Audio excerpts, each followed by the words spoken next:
Hey gardeners, happy summer. I hope your gardens have flushed out and things are blooming and your vegetables are producing. At this point of the summer, you might have noticed it's been a little late, but the Japanese beetles are going to start emerging.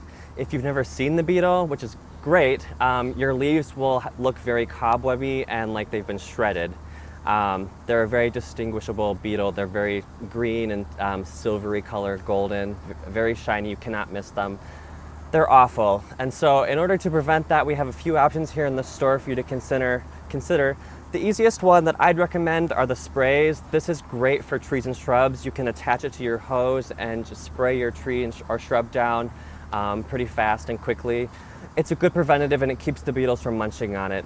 If you have a vegetable garden where maybe you don't want to use chemicals, we have these floating row covers. They're really great. They're a very thin, breathable cloth you just drape over your garden and it prevents the insects from getting in there.